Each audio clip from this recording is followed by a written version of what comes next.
Okay, so you've installed Home Assistant and you've added a couple of devices, and now you're thinking, okay, wait, what do I actually do with these?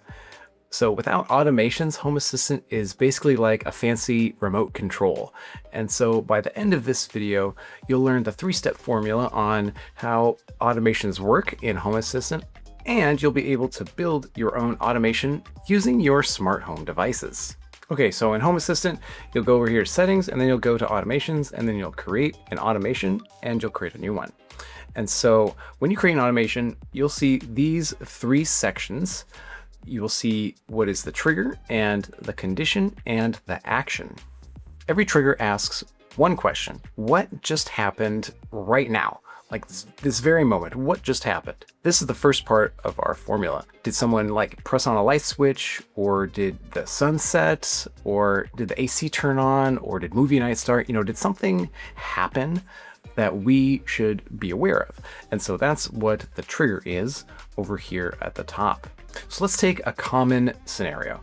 You want to turn the lights on when you walk into a room and then turn them off when you leave. And so I have this presence sensor here from a car. This is the FP300.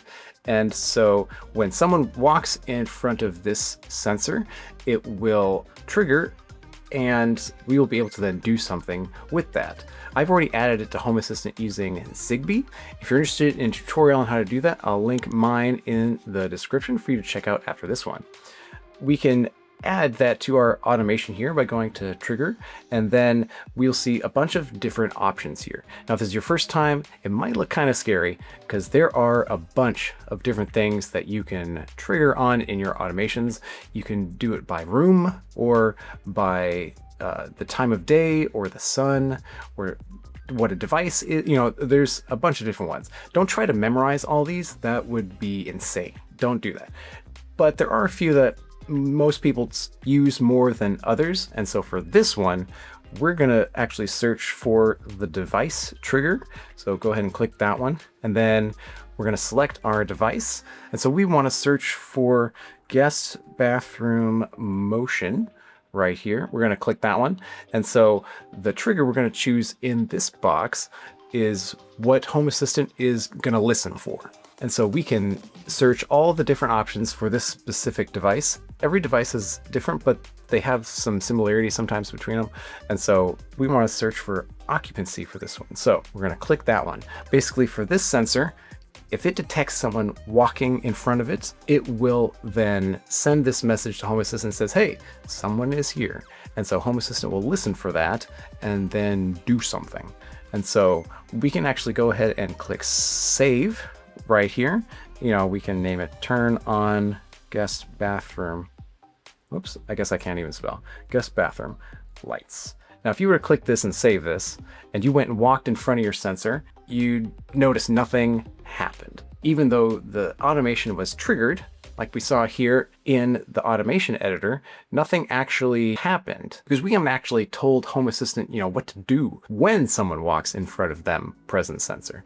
And so that's another part of our formula, is the action section. Now, an action inside Home Assistant is what Home Assistant should actually do when an automation is triggered. Now, near the beginning, I mentioned that there were 3 parts to an automation: the trigger, the condition, and the action. We're actually going to skip the condition here temporarily and go straight to the action. That way we can, get to the action. And then after that, we'll come back and set our conditions to make sure that our automation only works when we want it to. So when we walked in front of the presence sensor, what do we want to actually have happen? These are the cool things. These are the things that you and your family sees. So we want to make sure that we get these right. And so in the automation editor, we can go back to add an action. And then in here is where we add what we want Home Assistant to do. And so in this case, I have a smart switch. And so there's a lot of different things you can do here for rooms. Like if you want everything to turn on in the guest bathroom or the garage or whatever, you can do that here too, or you can choose specific things. There's a whole bunch of things that you can do here. I'm actually going to search for switch because this one's the simplest. And then we're going to go turn on switch. We'll click target, which is just the name of the switch that I've already added into Home Assistant, whether it's one of the TP-Link Topo Wi-Fi switches or a Zoo Z-Wave switch, something like that. We can now search for that switch, guest bathroom switch, and the guest bathroom light switch right here. Click on that one. And now if we go ahead and save this, we can then go back into the bathroom, walk in front of the presence sensor, and then the lights should automatically turn on. That's awesome. That's super cool to see. But let me ask you something. Have you ever had something done in your smart home that you kind of wish didn't happen right at that moment? You wanted it to happen, but not right then. You wish it happened some other time in some other scenario. That's the third part of our automation, which is the condition. These basically ask a question: should this automation not run right now for some reason, even though it was triggered earlier? And so this lets us restrict when an automation runs if we need to. Conditions let Home Assistant decide whether it's the right time to run an automation or not.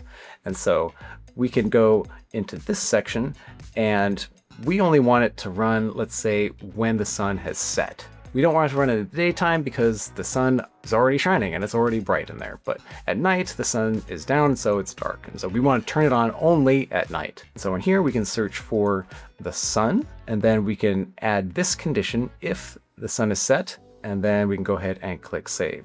And so really this whole three-part formula is when someone walks in the sensor and it's dark outside because the sun is set, then turn on the switch. And so now if we were to walk into the bathroom during the day, the lights should not turn on. And then if we walk in at night when the sun is set, then the switch should turn on and the lights should come on automatically. Conditions are powerful, and they let us narrow down exactly when we want our automations to run instead of just running whenever something happens to occur inside Home Assistant. But some of you might have been thinking, well, wait a second, hold up. We turned it on with motion, but like, how do we turn it off with motion? Is there a way to do that? And yes, there is. The nice thing about Home Assistant is that you can pretty much do whatever you want. You can have as many automations as you need to. And so you can do this in a lot of different ways. There's a bunch of different ways to do this. A lot of them are more complicated than for beginners. So to keep it simple, we can just create a second automation and have it turn off the lights instead of turning on the lights. So if we go back out here and we create a new automation, we can then add a trigger. Very similar to the previous one, we can search for the device that we want to have happen. We can search for the guest bathroom motion, and then when the occupancy is not occupied. So that means when the sensor doesn't detect anyone in there, do something.